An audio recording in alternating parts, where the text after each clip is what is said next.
আমাকে 3 লিটার দেন, 3 লিটার 85 পয়সারও দিবেন আমাকে, 85-50 পয়সা আমাকে রিটার্ন করবেন। এক্সপ্রেস ওয়েতে জ্যাম, আমরা বাঙালি মানুষ কখনই হতে পারলাম না।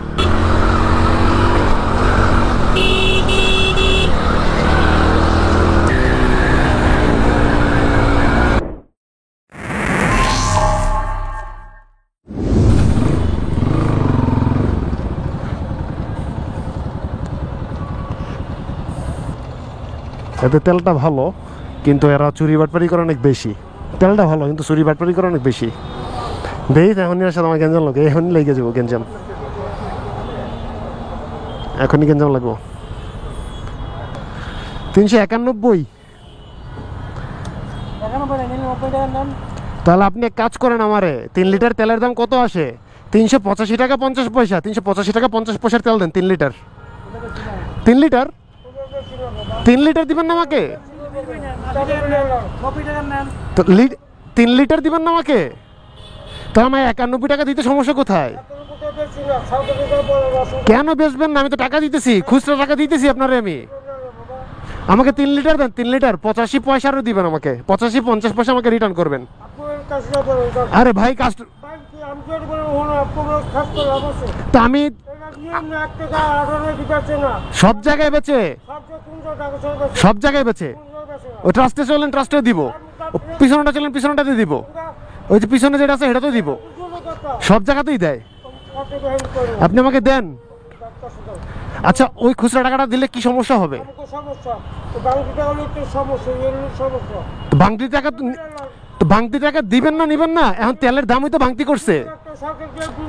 আরে ভাই, তেলের দামই তো আপনার ভাঙতি করছে। 50 পয়সা যে পেস্ট লাগাইছে, এটা কি আমরা বুঝবো? এটা কি আমাদের দায়ভার? তো আপনারাই তো বুঝবেন, আপনারা বেচেন তো সেই অনুপাতে তো দিবেন তেল আমাকে। ভাই আমি কোনো গ্যাঞ্জাম করতে চাইতেছি না, কথা বলতে চাইতেছি না। আমি যা চাইছি আমাকে দিয়ে দেন, 91 টাকার দিয়ে দেন। আমি আপনাকে দিয়েছি তো খুচরা।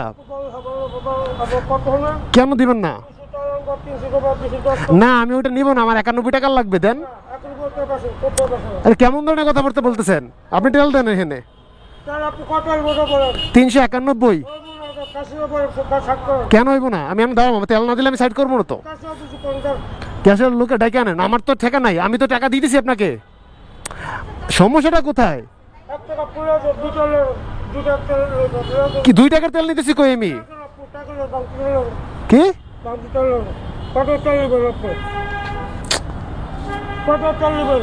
391?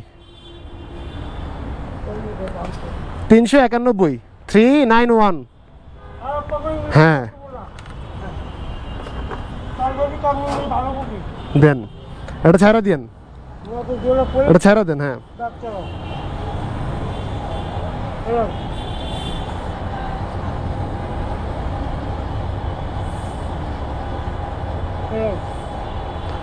এটা পাল্টাই দেন।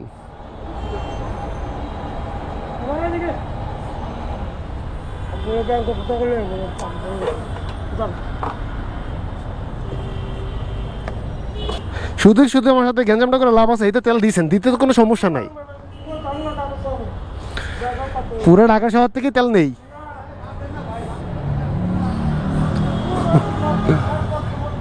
উচিত বলবেন, দেখবেন গ্যাঞ্জাম লেগে যাবো।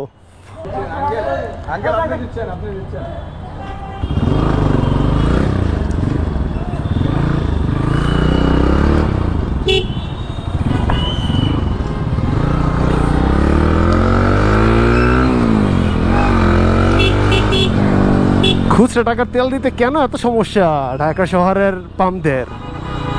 তো বুঝতে পারছেন তো কেন আসলে এত সমস্যা, এরা এরকম কেন করে? খুচরা টাকা তেল নিতে গেছি আর আমার সাথে গেঞ্জাম। মানে আমাকে তো দাঁড়া করে রাখছি 5 মিনিট, এর মধ্যে ওখানে পেছনে আরো কিছু লোকজন দাঁড়ায় ছিল, এদেরও কষ্ট দিতেছিল। তো পরে উনি দিছে আমাকে। কি একটা অবস্থা! মানে ওনার আসলে কলিজা ফাইটা দিতেছিল যে এইভাবে তেল দিতে চাচ্ছিলই না। পেঁচাল করতে চাচ্ছি না, আমার যত টাকার তেল লাগবে তত টাকার তেল দেন। এখন সে বলতেছে এইভাবে বেচি না, ওইভাবে বেচি না। তা এখন যে 50 টাকা 50 পয়সা এক্সট্রা, মানে পেঁচ লাগানো হয়েছে 128 টাকা 50 পয়সা লিটার। তখন সেখানে আমার দায় ভাই কি ভাই? এই 50 পয়সা কি আমি সাথে নিয়ে ঘুরবো? তো 50 পয়সা তো আমি সাথে নিয়ে ঘুরতে পারবো না। হ্যাঁ, আপনারা অনেকে এখন বলবেন যে তাহলে ভাই আপনি 85 টাকার নেবেন, মানে 28 টাকার নেবেন না 30 টাকার নেবেন। কেন, আমি 29 টাকারও নেবো না, 30 টাকারও নেবো না, আমি 28 টাকাও নেবো না। আমার 1 লিটার তেলের দাম 128 টাকা 50 পয়সা, তো আমি 128 টাকা 50 পয়সাই নিব। এখন এই 50 পয়সা কোত্থেকে দিবে? এখন তো নাই 50 পয়সার যুগ। তো যেহেতু 50 পয়সার যুগ নাই, তো সেটা তো আমার না, গভর্নমেন্টের বোঝা উচিত। যাই হোক, অনেক পেইন লাগলো। তবে আবার বলবেন আপনারা আমি নাকি গ্যাঞ্জাম করতে চাই। আমি এটা গ্যাঞ্জাম করছি কিনা বা আমাকে গ্যাঞ্জাম করার কোনো ইন্টেনশন ছিল কিনা সেটা আপনারা বলবেন, কমেন্টে অবশ্যই দিয়ে যাবেন। আমি ওনাকে বললাম পর্যন্ত, পরে যে আমাকে তাহলে 3 লিটার তেল দেন, সে সেটাও দিবে না। তো কিছু করার নাই, এই আর কি।